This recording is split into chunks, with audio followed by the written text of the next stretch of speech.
अखिल भारतीय समता सैनिक दलाच्या वतीनं प्रज्ञा बौद्ध विहार इटांच्या वतीनं आपल्या इटार या गावामध्ये छत्रपती शिवाजी महाराजांचा 396वा शिवजन्मोत्सव सोहळा या ठिकाणी आयोजित करण्यात आला आणि या शिवजन्मोत्सव सोहळ्याच्या निमित्ताने या ठिकाणी कार्यक्रमाला उद्घाटक म्हणून लाभलेले आदरणीय डॉक्टर महेंद्रजी गणवीर साहेब, या कार्यक्रमाला अध्यक्ष म्हणून लाभलेले आदरणीय प्रकाशजी बारसागडे साहेब, सेवानिवृत्त शिक्षक लाखांदूर, आणि या कार्यक्रमाला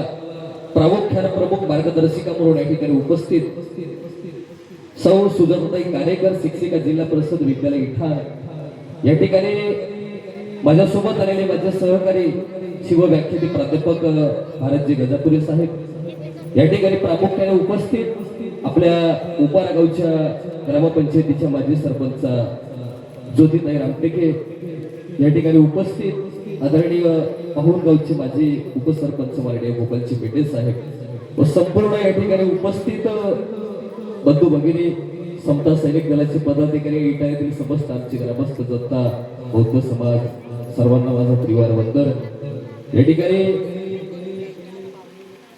प्रतिमा रूपात जगाला ज्यांनी शांतीचा संदेश दिला असे महाकारुणिक संवेक संबुद्ध नव्हे तर संवेक संबुद्धांना ज्यांनी गुरु मानलं नव्हे तर या समाजाला की नवसे करण्या पुत्र होती का करण्याला की पती हा विचार ज्या संताने सांगितला असे जगद्गुरु तुकोबाराय.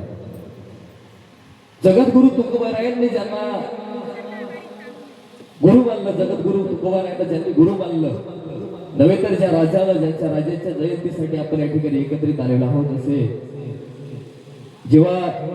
म्हणजे शेतकऱ्याच्या एखाद्या शेतातून जेव्हा त्याची युद्धाला जेव्हा जायचे महाराज, तेव्हा शेतकऱ्याच्या वावरामधून त्याच्या शेतीचं नुकसान होता कामा नये म्हणत की खबरदार शेतकऱ्याच्या मिरचीच्या देठाला हात लावाल तर तुमचे हात कलम केल्या जातील, हा विचार ज्यांनी सांगितला असे